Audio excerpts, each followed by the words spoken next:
Welcome again. This is Ultimate Academy's team, and this will be the fourth lecture of Onyx Financial Track. In this lecture, we will cover the screen's branch details, chart of accounts setup, cost center setup, general encoding, translate caption, approval levels, and also the taxes screen. Let's get right into it. So first of all, we will open up the branch details. We'll go to the screen, and in this screen, the user can add branch details or edit existing branch details. The screen is divided, as we can see, into two sections. The upper section is about the main, or let's say basic data, and the lower screen, or the lower section, is about the details of the branch. We'll go through each section so you would be aware of what kind of data or information that you will need to enter in both. Let's start first of all with the basic data before we move on to the details. The company number we cannot edit from the screen. Then we have the branch which the system fills in automatically in the right order. So branch 1 means that it's the first branch you're entering under company number 1. The year field is basically for the financial year. So we're in the financial year of 2019. Company name and foreign name cannot be modified in the screen as well because we've already added them in the company details screen. That was in the previous lecture. Then we have the branch name, which is the name of the branch in the system's language, whether it's Arabic or English. And foreign name is the name of the branch in any other language, basically. So we're going to enter Egypt branch in the branch name, and foreign name, like we said, is in any other language. If you're using the English interface, by the way, then enter the branch's name in English in the foreign name field, because otherwise the branch will be displayed as just the ordinal number or maybe an empty field as well. Then we'll move on to the next field, which is group code, which is the group that we've already created in branches group screen. There's this window on the side of the screen on the right where you can add the branch's logo. To add the logo, click on the plus sign, then browse your file and select the image of the logo that you want to assign to this branch. The image format, by the way, has to be TIFF. Alright, so the X sign next to the window as well is basically if you want to delete the existing logo. Now let's move on to the Details tab. We'll find the fields related to the branch's address, telephone number, and fax number. You can also add the information that will show up on the reports header. Just add that information in the fields headers first, second, and third. These three fields on the left are going to be filled in Arabic, and the same fields on the right will be filled in English. Then you can choose, of course, the country, province, city, an area, or region. And you can also identify the taxation information in the taxes fields at the bottom. Now we'll move on to the second tab of the branch's details, archive and documents. Here we can add the document that you or that we want to archive from document type drop-down menu. For example, commercial register. In the following field, document number, we write down the number of the document. Then you will enter the issue date of the document in the issue date field. Alright, and expiry date is basically the date the document expires and needs to be renewed. In duration alert, you will enter the renewal date so that the system can alert you or notify you whenever your renewal date is up. So we'll just enter like any random date, for example. Alright, so the fields 1, 2, 3, 4, and 5 are empty, so you can later on change their name and add any information that you need to record. And I'm sorry, I forgot one field, which is renew date, and that is the actual renewal date. Issue place also is self-explanatory. It's basically where you issued that document.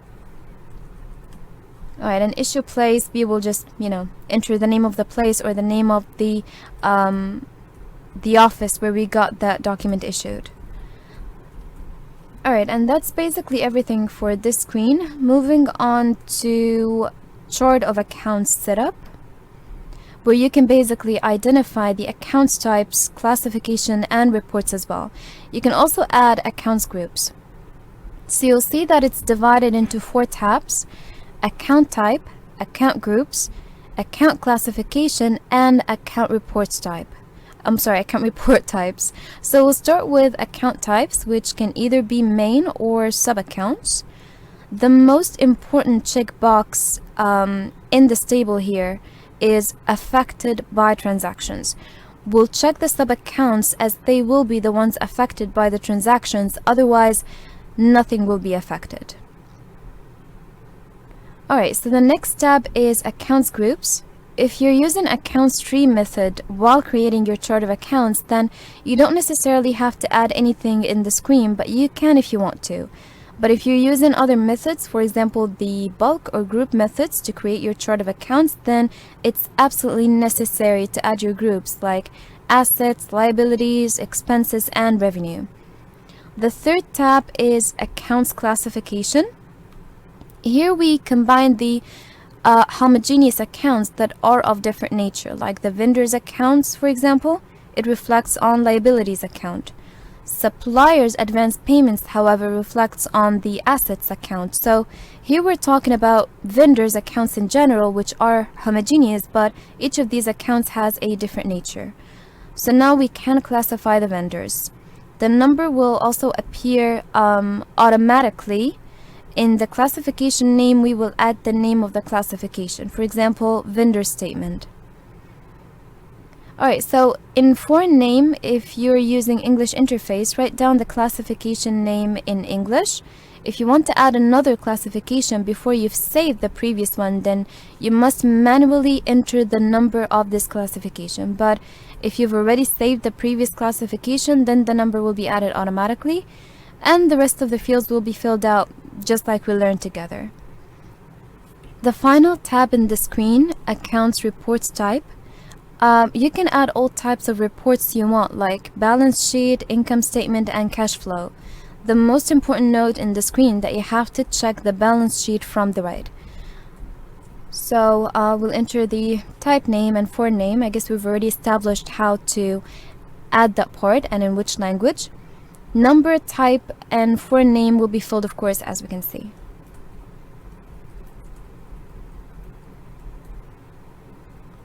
Alright.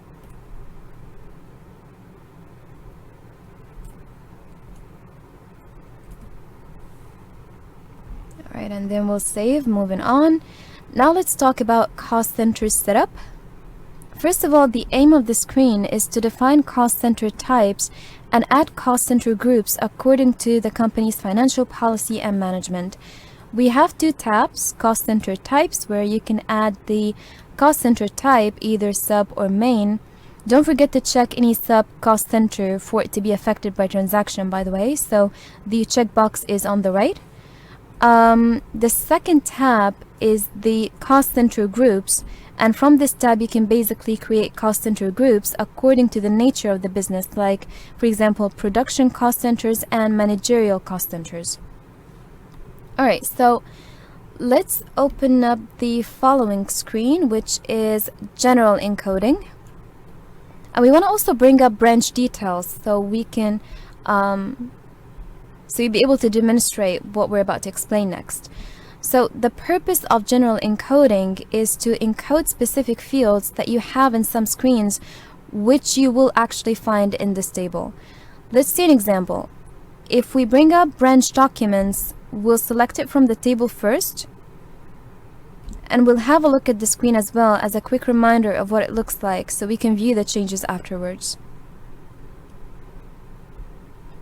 Alright, so this is what it looks like here, and as you can see, there are 3 types of documents, and we will add another one. So we will go back to general encoding, click on modify, then we'll write the name and the foreign name. The number and subcode will be filled in automatically, by the way.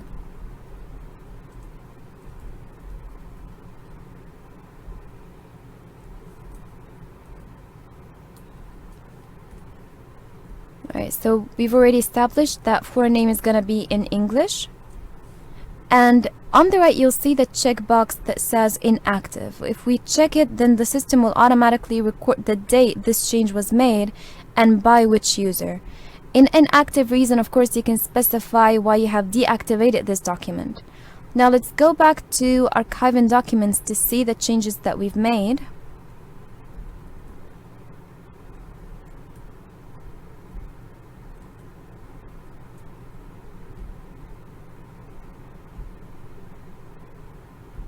Alright, and there we go. The fourth type has been added.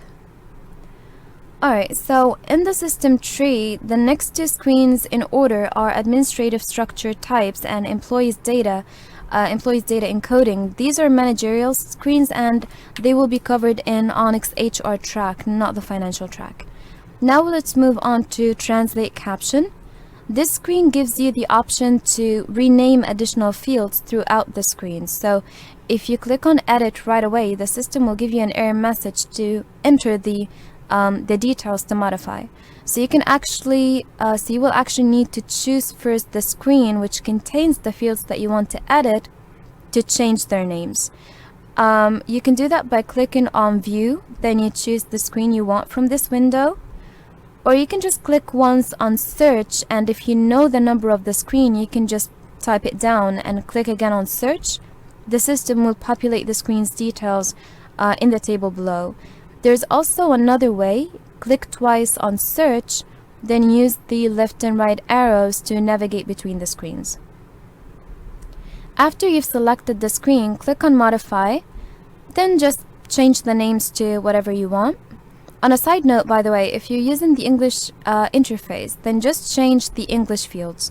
If you're using Arabic as the system's language, then change the Arabic fields. Let's see an example. We will bring up Archive and Documents tab in Branch Details screen. Alright, so I have fields 3, 4, 5 are empty. So we'll just choose one of them, change its name. So you will edit, enter the name, and don't forget to save so that your changes can reflect on the screen. So you will just need to close Branch Details screen actually and reopen it to see the changes that you have made for them to reflect. Alright, there we go. So the next screen that we'll review is Approval Levels. It's divided into 3 sections. The first section is Screen, where you can select the screen you want to apply the approval level on. For example, let's choose Purchase Request. Then we will click on Modify, so the fields will open up for editing. In the upper table, we'll specify the levels of approvals. As we can see here, we currently only have one level. Let's name it Purchases Manager Approval.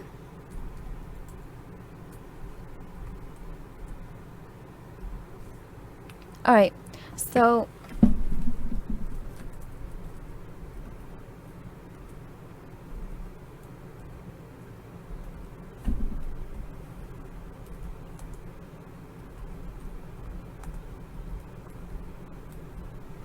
alright, sorry about that, the keyboard was kind of lagging.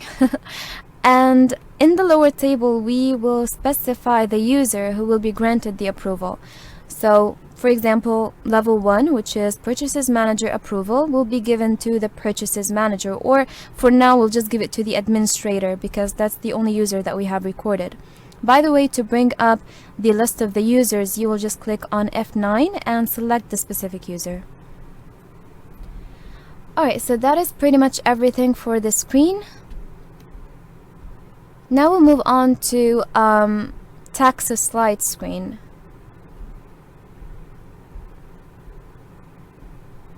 Alright, so it said duplicate record because we've tried to do that earlier, but never mind. I guess you will not have to go through that if you enter the record once. So again, through Taxes Slide screen, you can add it basically according to the law. And in Types of Taxes screen, you will specify the types of taxes that you're dealing with regarding sales, purchases, or all, which is basically for both, like VAT, Value Added Tax. The last screen that we have is Methods Tax Calc, which is practically how you calculate your taxes. Choose the branch, tax type, which we have entered in the previous screen, types of taxes. Then we will choose the method from this drop-down menu. Let's see an example. We will call basically the first method no taxes, and Yeah, without tax, basically, and which means basically that no taxes will be calculated. So we will choose no tax, and then, alright, so we will choose the branch and then the activation date of the taxes. And of course, all of this will be according to a company's financial policy and management as well. So this concludes our 4th lecture. Thank you so much for listening. Please do not forget to subscribe to our YouTube channel, follow us on Facebook and Instagram, and we will see you again in the following lecture.